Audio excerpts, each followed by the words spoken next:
Could your RV travels be illegal? Most RVers are breaking 7 laws that they don't even know about. Welcome to the channel and let's get started. When you buy an RV, you don't get a user manual on what the different laws and regulations are for driving it.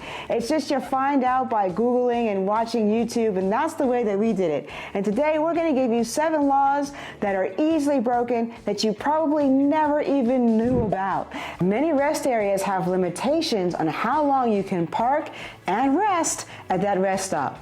And overnight sleeping in many states is prohibited. Even in our home state of Maryland, you are limited to 3 hours at a rest stop. Anything over that is classified as a temporary home. You can, however, stay overnight in a parking ride lot in our state, according to the State Highway Administration.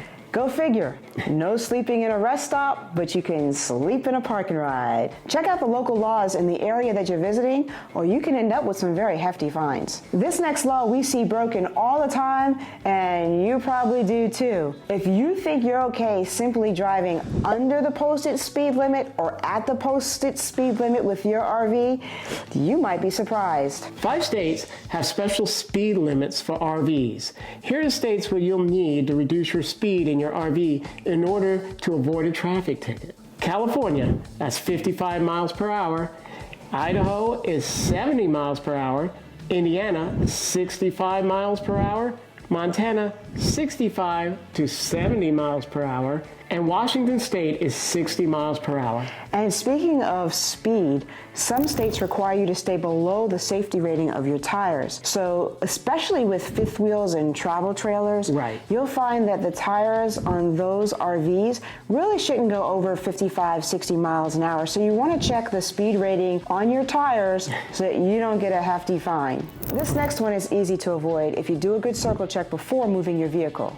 And if you don't understand what a circle check is, it's getting into your vehicle, starting it up, and ideally you want to have someone in the driver's seat to help you.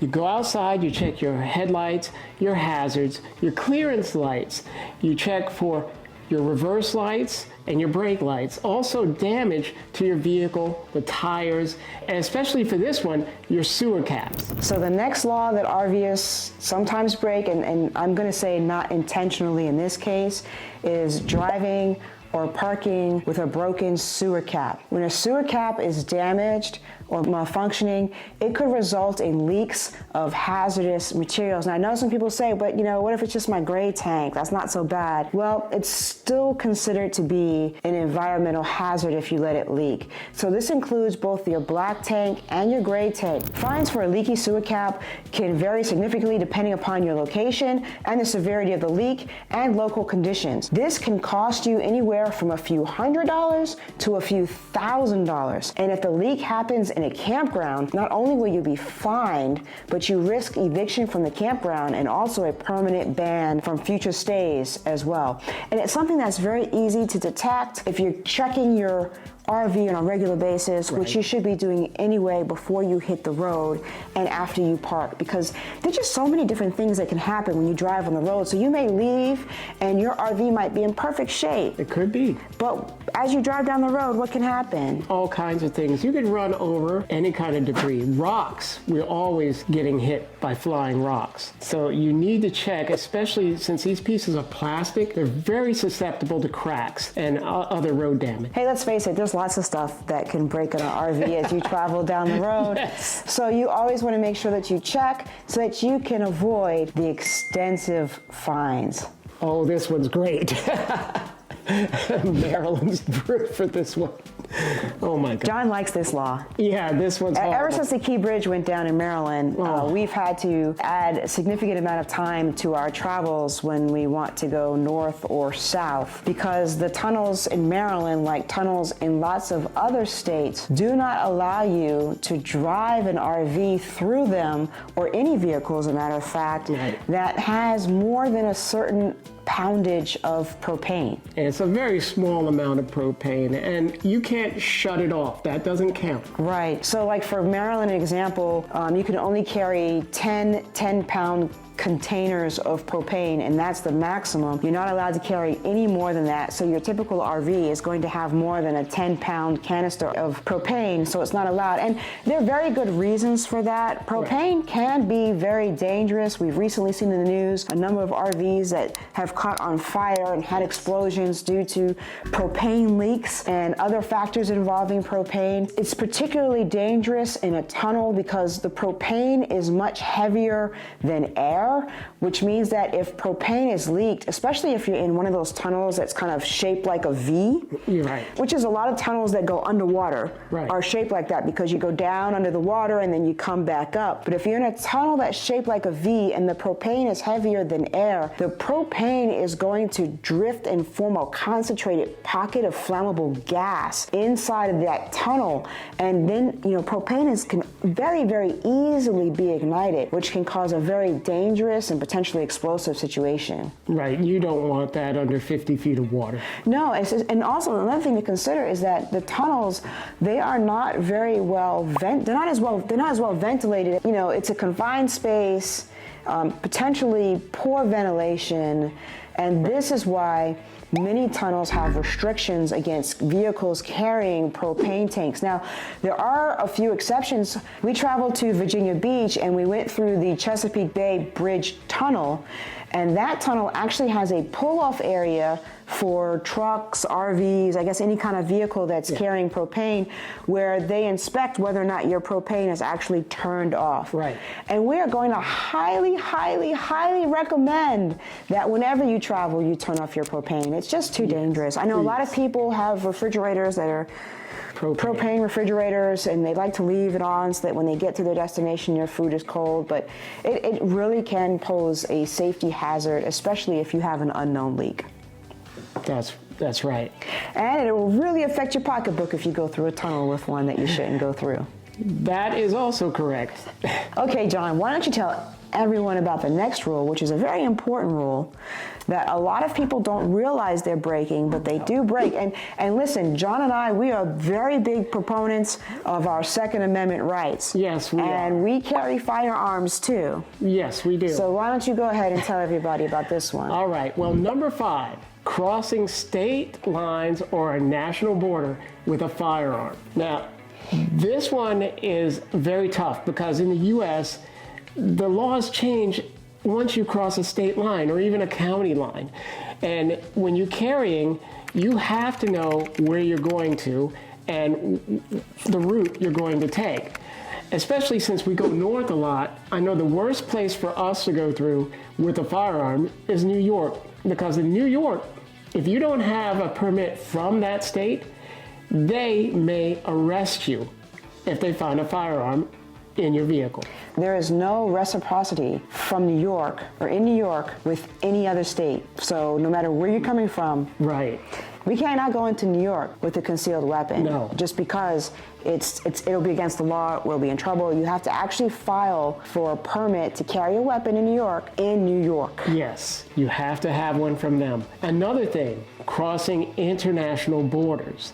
Now, Canada is different than Mexico. Mexico, it is absolutely forbidden. Do not carry a weapon into Mexico. I can't say this strongly enough. Do not even forget that you have a weapon in your vehicle. Do not even think about carrying a weapon. I mean, it's just not worth it, right? And then the other country? Canada. Now you can, if you let them know that you're carrying a weapon, and maybe some paperwork, I believe, involved in this, but let them know if you have a weapon on board. Any weapons, just let them know. You don't want a lot of problems at the border, because if you get searched and you didn't tell them, then you're going to be facing fines, maybe jail or court time. And you might be banned from the country for life. Yes. And the other thing is, always make sure that you check. I know that there are a lot of YouTube channels that talk about carrying weapons into Canada, but laws change regularly. regularly. So, you're going to want to check what the laws are for Canada before you make that trip. And we're not saying that you can't carry weapons there.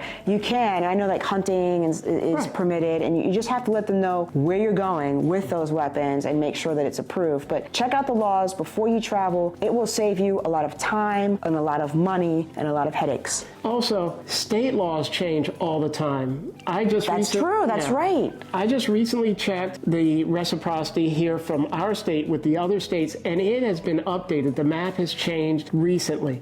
So there are a couple of good sites you can go to, like USA Carry or USCCA has a site also, and look up reciprocity map. You click on your state, it'll show all the states in different colors, and it has a key at the bottom that lists who has reciprocity with your state that you can carry your weapon in, and who doesn't, and who absolutely forbids any weapons from outside. It'll tell you all that. And we'll put a link down below to those sites as well. So then the next thing, and this is very simple that I think a lot of people wouldn't think about this, but a lot of states require motorhomes to have mud flaps installed, and there's lots of reasons for it. I mean, it's to protect your tires kick up a lot of debris, and so it's to protect other motorists on the road so that your tires don't kick up some rock or something that goes into somebody else's windshield and causes damage to their vehicle. Also, like if you're towing a vehicle, it can make sure that it will help protect the vehicle that you're towing as well. So it benefits you and other drivers,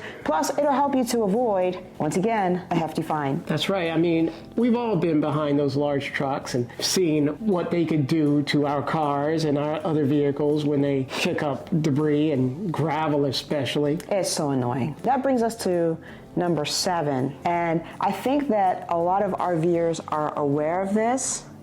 I don't know how many RVers follow this, but I think most of us know that it is illegal to drive a motorhome or to tow an RV that is overweight. Traveling with an RV that's over the gross vehicle weight rating can risk your safety, the safety of your passengers, and the safety of others on the road. And it could lead to extensive damage to your RV as well as extensive repairs. Not only is it illegal to drive or tow an overweight RV, but traveling with an RV that's over the gross vehicle weight rating can risk safety to yourself, to your passengers, and to other people on the road. And it can cause extensive damage to your RV, leading to very expensive repairs. Now, when you're driving overweight, you risk getting into an accident, you're breaking the law, you can cause damage to your rig, you will void your warranty, and you could destroy your tow vehicle. And we understand that